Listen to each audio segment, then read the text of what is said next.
আমার স্নেহের প্রিয় ছাত্রছাত্রী ভাই বোনেরা, আশা করি তোমরা সবাই ভালো আছো।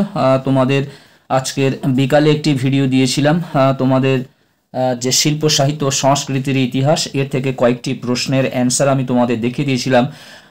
আজকের আমি তোমাদের কাছে পূর্ণাঙ্গ সহায়ক গ্রন্থ অর্থাৎ আমার বাংলা, এর থেকে আমি তোমাদের তিনটি প্রশ্নের উত্তর আমি দেখিয়ে দেবো এবং তোমাদের ভাষা থেকে একটি প্রশ্ন উত্তর আমি তোমাদের দেখিয়ে দেবো, যেগুলো ভেরি ভেরি ইম্পর্টেন্ট তোমাদের পড়তে চলেছে। তোমরা যদি পূর্বে থেকে এটি তৈরি করে নিয়ে থাকো তাহলে তো খুবই ভালো। তাছাড়াও তোমরা যারা তৈরি করনি, এখনো পর্যন্ত তৈরি করনি, তোমরা অবশ্যই এই প্রশ্ন চারটির উত্তর তোমরা খুব সুন্দরভাবে তৈরি করে নাও। 100% আসার সম্ভাবনা রয়েছে। বন্ধুরা, তোমরা যারা চ্যানেলটি সাবস্ক্রাইব করোনি অবশ্যই চ্যানেলটি সাবস্ক্রাইব করে নাও, বন্ধুদেরকে লিঙ্ক বেশি বেশি করে শেয়ার করো, কারণ এবারে সমস্ত গুরুত্বপূর্ণ ভিডিও প্রত্যেকটি আসছে লাস্ট মিনিট সাজেশন, খুবই গুরুত্বপূর্ণ ভিডিও। এবং তোমাদের বাংলার এসএকিউ বাকি রয়েছে, বাংলার এসএকিউটা দেখি আমি কালকের হয়তো ছাড়বো, এবং ইংলিশের যে পোয়েম, ইংরাজির পোয়েম অর্থাৎ কবিতাগুলোর যে এসএকিউগুলো বাকি আছে সেগুলি আমি কাল পরশুর মধ্যে ছাড়ার চেষ্টা করব। তারপরে তোমাদের ফিলোসফি এবং এডুকেশনের যে এসএকিউগুলো আছে সেগুলো আমি দিতে থাকবো, এবং জিওগ্রাফির এসএকিউ দিতে থাকবো, এবং মাঝে মাঝে তোমরা শর্টস চ্যানেলগুলো ফলো করবে, সেখানেও কিছু প্রশ্ন উত্তর, যেমন ধরো পরিবেশ, নিউট্রিশন, এই সাবজেক্টগুলো তোমাদের যাদের আছে তোমরা সার্চ করবে শর্টস চ্যানেল, সেখান থেকেও তোমরা ছোট ভিডিও তোমরা সেখান থেকে পেয়ে যাবে। এসো আমরা এই প্রশ্নের উত্তরগুলো দেখে নিই। এখানে দেখতে পাচ্ছ যে লাস্ট মিনিট সাজেশন আমি দিয়েছিলাম পূর্ণাঙ্গ সহায়ক গ্রন্থ থেকে, তার মধ্যে প্রথম প্রশ্ন দেখতে পাচ্ছ, আর এক রকমের প্রথা আছে নানাকার প্রথা, নানকার প্রজাদের অবস্থা কেমন ছিল, পরে তাদের অবস্থার কি পরিবর্তন হয়েছিল। তারপরে দুয়ের দাগে যে প্রশ্নটি দেখতে পাচ্ছ, চেংম্যানের মাথায় আকাশ ভেঙে পড়ে, চেংম্যান কে, কেন তার মাথায় আকাশ ভেঙে পড়েছিল। যাই হোক, এই প্রশ্নগুলির উত্তর আমি তোমাদের আস্তে আস্তে তোমাদের কাছে দেখাচ্ছি, তোমরা দেখতে থাকো। দেখো এখানে প্রথম যে প্রশ্নটি রয়েছে দেখতে পাচ্ছ, এই প্রশ্নটি, আর এক রকমের প্রথা আছে নানকার প্রথা, নানকার প্রজাদের অবস্থা কেমন ছিল, পরে তাদের অবস্থার কি পরিবর্তন হয়েছিল। দেখতে থাকো।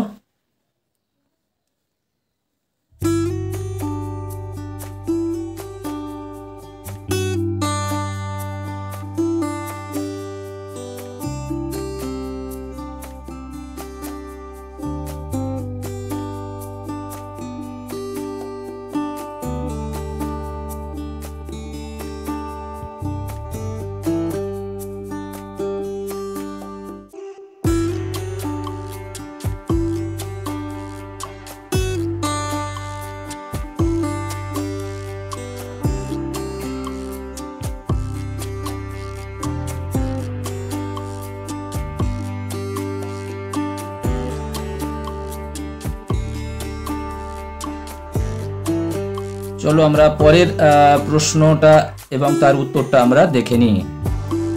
পরের যে ইম্পর্টেন্ট প্রশ্নটি তোমাদের লাস্ট মিনিট সাজেশনের মধ্যে রেখেছিলাম, তার অ্যান্সারটা তোমরা দেখে নাও। চেংম্যানের মাথায় আকাশ ভেঙে পড়ে, চেংম্যান কে, তার মাথায় আকাশ ভেঙে পড়লো, অথবা এখানে আছে তার মাথায় আকাশ ভেঙে পড়লো কেন, হবে একটা কেন, তার মাথায় আকাশ ভেঙে পড়লো কেন, অথবা তার চোখ কপালে ওঠার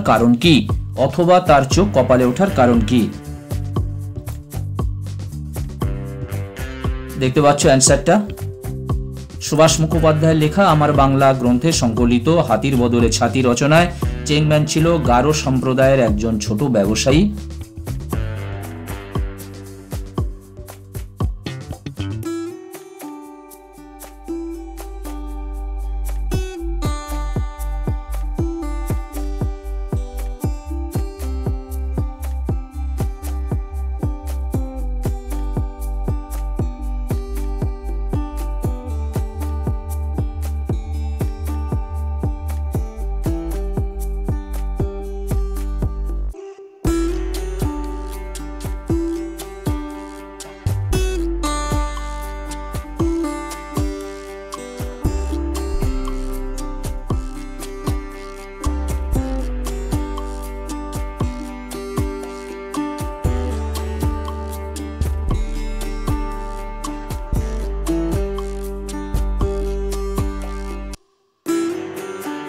বন্ধুরা তারপরে আরও একটি প্রশ্ন দেখো, উত্তর করে দিয়েছি। চেয়ারের উপর যিনি বসে আছেন তাকে দেখে নিজের চোখে বিশ্বাস হচ্ছিল না। চেয়ারের উপর কে বসেছিলেন? লেখক। তাকে কোথায় দেখেছিলেন? লেখকের এই স্থান দেখার অভিজ্ঞতা সংক্ষেপে লেখো। দেখতে পাচ্ছ, উত্তরটি তোমরা দেখতে থাকো। বন্ধুরা, তোমরা যারা এখনো ভাবছো, তোমরা অবশ্যই চ্যানেলটি সাবস্ক্রাইব করে রাখো। পরবর্তী আরও গুরুত্বপূর্ণ ভিডিওগুলির জন্য তোমরা তোমাদের বন্ধুদেরকে লিঙ্ক শেয়ার করো, একটা লাইক করে দিও, প্রয়োজনে কমেন্ট করো।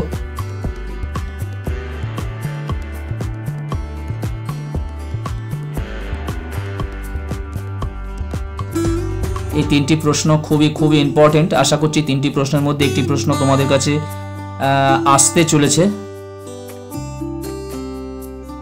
এবারে একটুখানি আছে, আমি দেখিয়ে দিচ্ছি।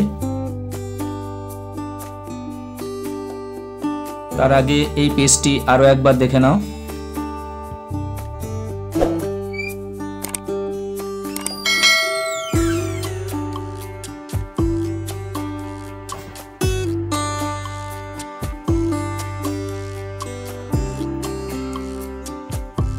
দেখতে পাচ্ছ বাকি অংশটা, এদিকে মাত্র 3টি লাইন ছিল।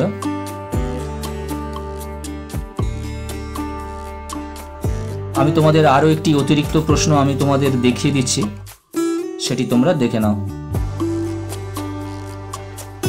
বন্ধুরা, আরো একটি প্রশ্ন, এই প্রশ্নের উত্তরটিও তোমরা দেখে রাখো।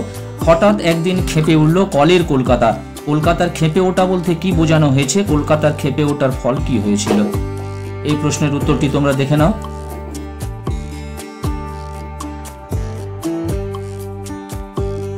কবি সুভাষ মুখোপাধ্যায়ের, লেখক সুভাষ মুখোপাধ্যায়ের আমার বাংলা, এর থেকে যে ইম্পর্টেন্ট প্রশ্নগুলোর কিছু উত্তর তোমাদেরকে আমি দেখাচ্ছি। তোমরা যারা এখনো এই প্রশ্নের উত্তরগুলো তৈরি করোনি, তোমরা অবশ্যই এই প্রশ্নের উত্তরগুলো তৈরি করে নাও।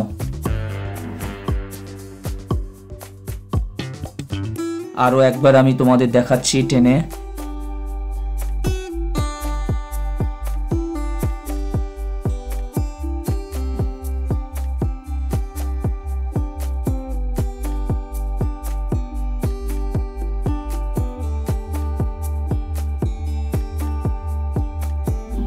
এটা বুঝতে পারছো কলের কলকাতা গল্প থেকে।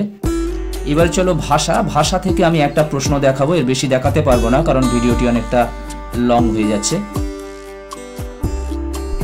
বন্ধুরা, তোমাদের ভাষা থেকে এই প্রশ্নটি, এই দুটি প্রশ্ন নিয়ে তোমাদের একটি প্রশ্ন হতে পারে। যেমন দেখো, প্রথমে রয়েছে উদাহরণ সহ গুচ্ছ ধ্বনির পরিচয় দাও। উদাহরণ সহ গুচ্ছ ধ্বনির। এবার তোমাদের ভাষা থেকে একটি প্রশ্ন। এখানে আমি দুটি প্রশ্ন লেখা রয়েছে, দেখতে পাচ্ছ। উদাহরণ সহ গুচ্ছ ধ্বনির পরিচয় দাও, এবং নিচের দিকে দেখো উদাহরণ সহ যুক্ত ধ্বনির পরিচয় দাও।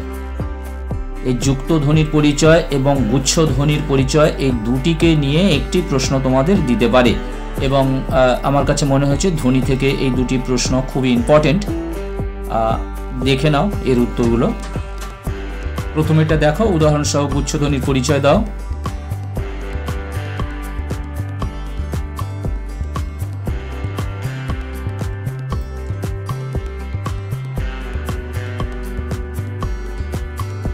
তারপর এটা দেখো, উদাহরণ সহ যুক্ত ধ্বনির পরিচয় দাও।